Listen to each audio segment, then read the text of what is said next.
tomato hornworm. Reach the end of his days here in a minute. And this is a vine borer. It was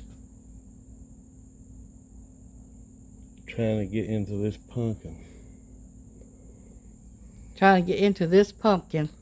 Yeah, he had a little hole drilled right there. And I caught him before he got in it. You didn't see the horn on his back. I'm sure it's his head. Now they say if you leave them on your plants and a wasp gets in them, they lay eggs and then they die. But a certain kind of wasp. But now we're going to kill it. What we're going to do. And the vine borer. That way we don't have them on our tomatoes or nothing else. Yuck. I hate them green things. Yuck. They're also called tobacco worms. Yuck. On tobacco, they get real big.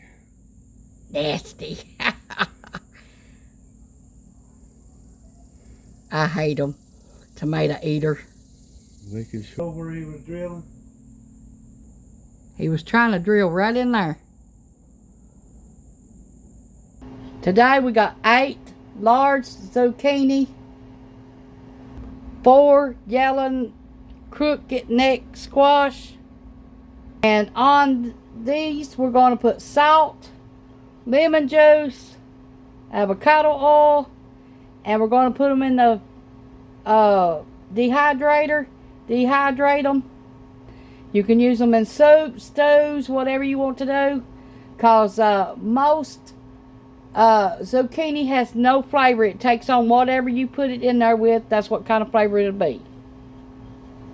So that's what we're going to do with the squash and the zucchini.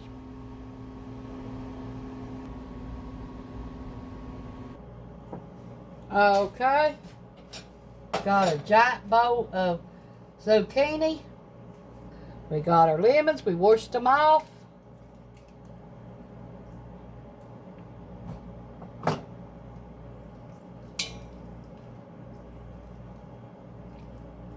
The seeds don't matter. You can pick them out when you get ready to dehydrate them.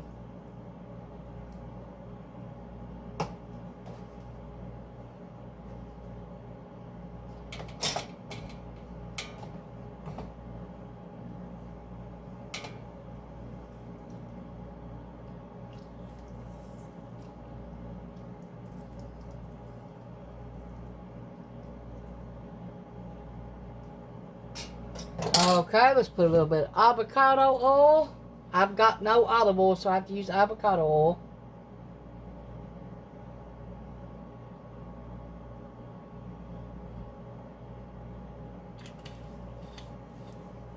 Do you all do this? Dehydrate your vegetables? Let me know if you do. And what do you use them for? Mine goes in tomato products. It goes in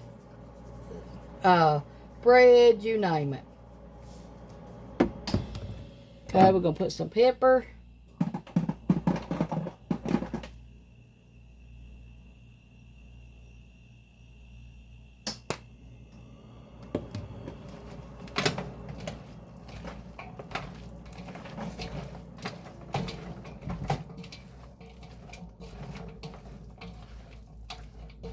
When you get abundance of stuff, you have to figure out a way you can use it. You can also put it in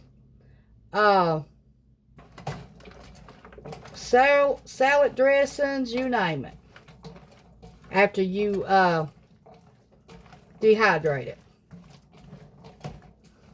Okay, let me taste a bite and see what it tastes like. Still need some salt.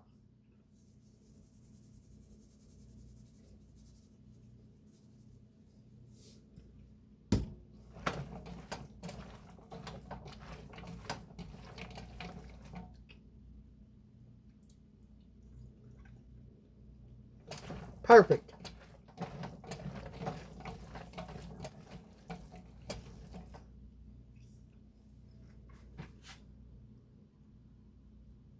Got 3 trays of zucchini and 1 tray of the yellowneck squash. Gonna let it do this for about 8 hours. And then I'll show you what it looks like when it gets done. Buy you a food dehydrator where you can do some stuff like this. If you got too much of one thing. You can do meat like this too for beef jerky or deer jerky or anything. Okay, today we're going to make fermented sauerkraut.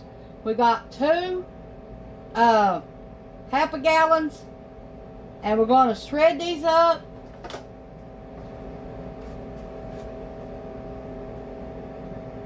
We got our food processor with it on the shredding side.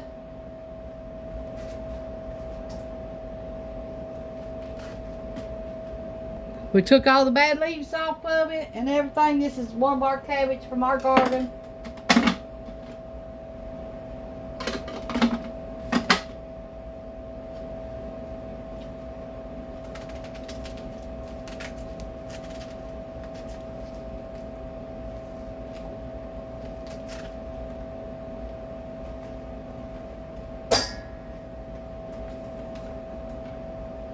We'll have to cut it in some more, y'all.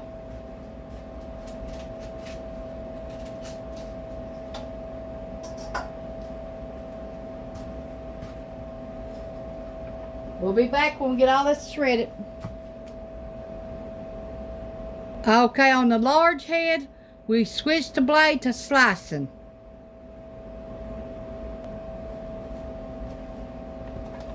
Now we're going to slice it instead of shredding it this time.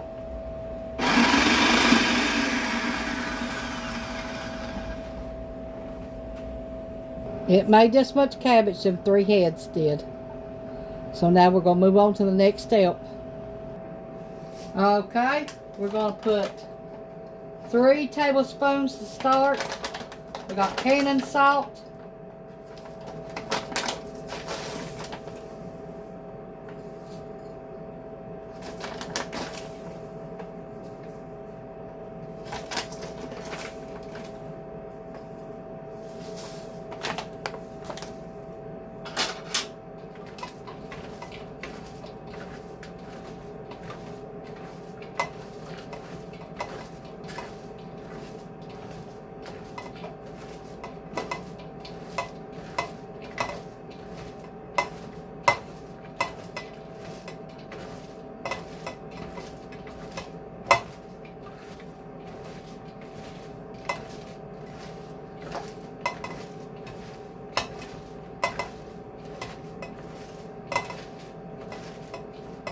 Okay, we're going to taste a bite and see what we got.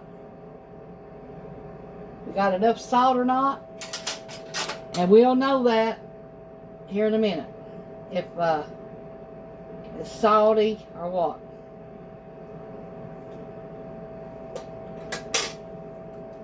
I think it'd be enough.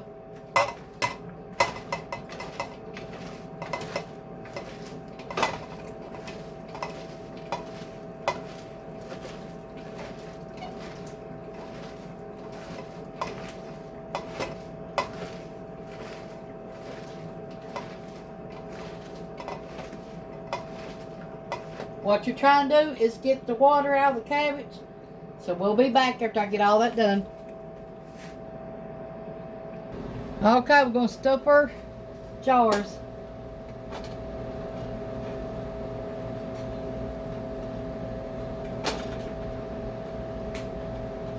I'll be back when we get that done.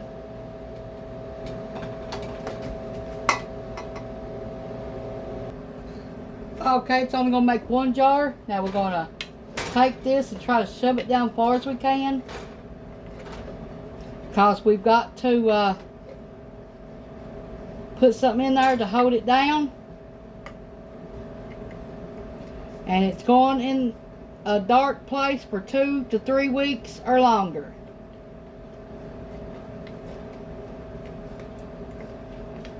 And you got to take the lid off every day and let it burp. But this is fermented sauerkraut.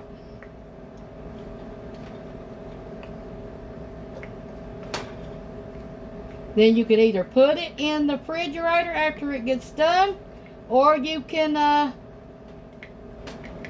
water bath it and make it self-stable. See how much water it made? That's what you're wanting. You're going to try to get enough water where to cover itself. And if it don't, you can add bottled water.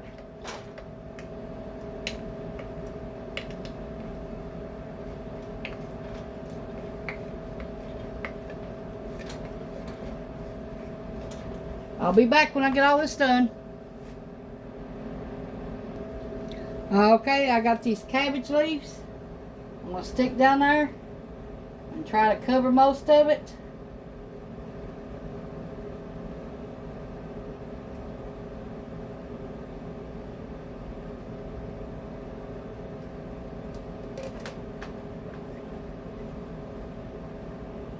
Okay, and then I got this water bag.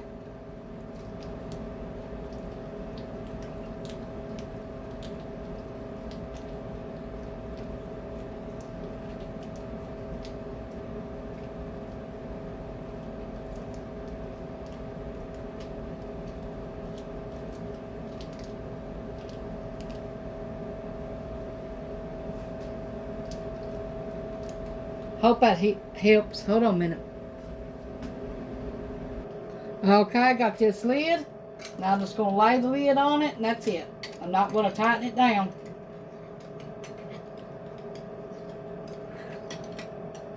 Got to get all the water, most of that water out first before I put that lid on there. Hold on a minute.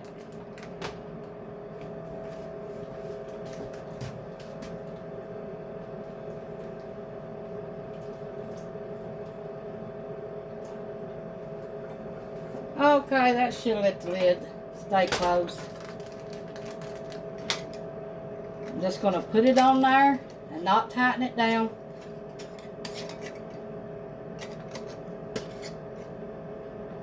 Okay, it should be enough. Set it in a dark corner. Don't see how loose it is. That's what you're wanting. And every day, come in there and open the lid up like this. Let it burp. And then put the lid back on, just finger tight, not no loose stuff. And watch how you pick the jar up, because the lid, remember the lid is not on that, so it will break. Put this in a dark corner for 2 to 3 weeks. And bring it out and test it. See if that's the way you want it. If it is, it's alright. Then you can stick it in the refrigerator, or you can jar it up for to fry, either one. Make sure to always put something up under it too. That way, in case it does leak out, you'll know why and where it came from. That's all. We'll let you know if it worked out or not. Thanks for watching. Our squash is dried by now.